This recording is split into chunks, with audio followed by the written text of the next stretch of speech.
नमस्कार दोस्तों, स्वागत है आपका हमारे YouTube channel life of science science of life में। दोस्तों, आज का टॉपिक ऐसा है कि अगर हम इसे अपनी ज़िंदगी में उतार लें तो पहले से कहीं बेहतर इंसान बन जाएंगे। आइए शुरू करते हैं आज का topic, forgive and give up the grudge. दोस्तों, आप बुरा ना माने तो आपसे एक क्वेश्चन पूछना चाहूँगा कि क्या आपके मन में किसी के प्रति बुरी भावना, गुस्सा या बदले की भावना है? क्योंकि शायद कभी किसी ने आपसे झूठ बोला, इसलिए किसी ने आपका कुछ चुराया हो, इसलिए किसी ने आपको क्रिटिसाइज़ किया हो, इसलिए किसी ने आपको दुख पहुंचाया हो, इसलिए। और जब हम उस व्यक्ति के बारे में सोचते हैं जिसने हमारे साथ ऐसा कुछ किया हो तो हम कैसा फील करते हैं? दोस्तों, हमें गुस्सा आता है, हम तनाव महसूस करते हैं, हमारा ब्लड प्रेशर बढ़ जाता है, हमारी सांस फूलने लगती है, हमारा पूरा शरीर अस्त व्यस्त हो जाता है। शारीरिक और मानसिक तौर पर हमें ऐसा लगता है कि जैसे वो व्यक्ति हमारी पीठ पर किसी बोझ की तरह लद गया हो और हमारे शरीर की एनर्जी ख़त्म कर रहा हो। दोस्तों, ये नेचुरल भी है कि जब हमें कोई हर्ट करता है तो हम उसके बारे में अपने मन में बुरी भावनाएं पैदा कर लेते हैं। दोस्तों, मगर ऐसा करने से कौन नेगेटिव बनेगा? हम खुद। किसकी खुशी कम होगी? हमारी खुद की। दोस्तों, जब भी हम उस व्यक्ति के बारे में सोचते हैं जिसने हमें हर्ट किया, हम अपनी ज़िंदगी के कीमती पलों को नेगेटिविटी में खर्च कर देते हैं, जिन्हें हम हंसकर भी बिता सकते थे।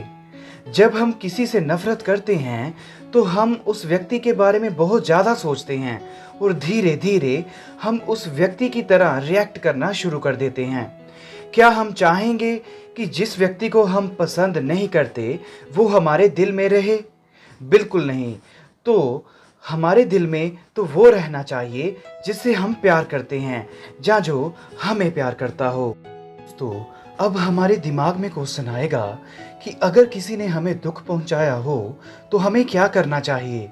दोस्तों, इसका बहुत ही सिंपल आंसर है, हमें उसे माफ़ कर देना चाहिए। अब हम में से बहुत सारे लोग ये सोचेंगे कि जिस इंसान ने हमें इतना हर्ट किया, हम उसे माफ़ क्यों करें? दोस्तों, मैं शायद आपकी पेन का अंदाज़ा भी नहीं लगा सकता कि आप कितना हर्ट हुए होंगे किसी इंसान की वजह से जिसने आपको दुख पहुंचाया होगा। मगर दोस्तों, बॉटम लाइन यही है कि किसी के प्रति नफरत रखने से हमारी खुद की मानसिक और शारीरिक हालत बिगड़ती है।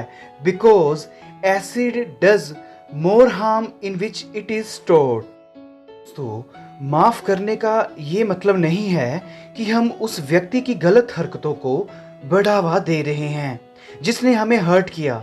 उसे माफ़ करने का मतलब है खुद को नेगेटिव थॉट से फ्री कर लेना, खुद की बेहतरी के लिए। क्योंकि जब हम किसी की तरफ नफरत नहीं रखेंगे तो हम अंदर से खुश रहेंगे। दोस्तों, ध्यान से सोचकर देखें, कभी ना कभी हमने भी कभी किसी अपने को हर्ट जरूर किया होगा। तो वो कब किया होगा हमने ऐसा? जब हम अंदर से दुखी रहे होंगे, जब अपने आप को हमने अकेले पाया होगा, जब किसी चीज़ से हम चिढ़ गए होंगे।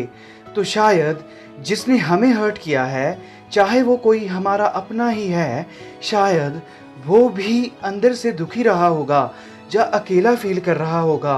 क्योंकि जब कोई व्यक्ति खुश होता है तो वो किसी को हर्ट नहीं करता ज़्यादातर। दोस्तों, जब हम किसी पार्टी या शादी में होते हैं, क्या हम किसी के बारे में बुरा सोच पाते हैं? शायद नहीं, क्योंकि उस टाइम पर हम खुश होते हैं। इसलिए दोस्तों, अगर हमने किसी दूसरे की तरफ बुरी भावना रखी हुई है तो उसको ख़त्म करने की एक छोटी सी टेक्निक और भी है। उन सभी व्यक्तियों के नाम जिन्होंने हमें हर्ट किया है और जिनकी तरफ हमने नफ़रत की भावना रखी है, उनके नाम एक कॉपी पर लिख लीजिए और सोचिए कि अगर हम उनकी तरफ नफ़रत की भावना रखेंगे, क्या ऐसा करने से हमारे एग्ज़ाम में मार्क्स ज़्यादा आ जाएंगे? क्या ऐसा करने से हमारी सैलरी डबल हो जाएगी? क्या ऐसा करने से हम फेमस हो जाएंगे? कुछ नहीं होगा दोस्तों, उल्टी हमारी पॉजिटिविटी कम हो जाएगी। तो क्यों रखें हम गलत सोच किसी की तरफ। तो अब क्वेश्चन आता है कि हम किसी को जिसने हमें हर्ट किया है उसे माफ़ कैसे करें। दोस्तों, इसका सबसे अच्छा तरीका है आप अपने दिमाग में उसके बारे में अच्छा सोचें, भगवान से प्रार्थना करें कि उनको अच्छी सोच दे, उनको अच्छी हेल्थ दें।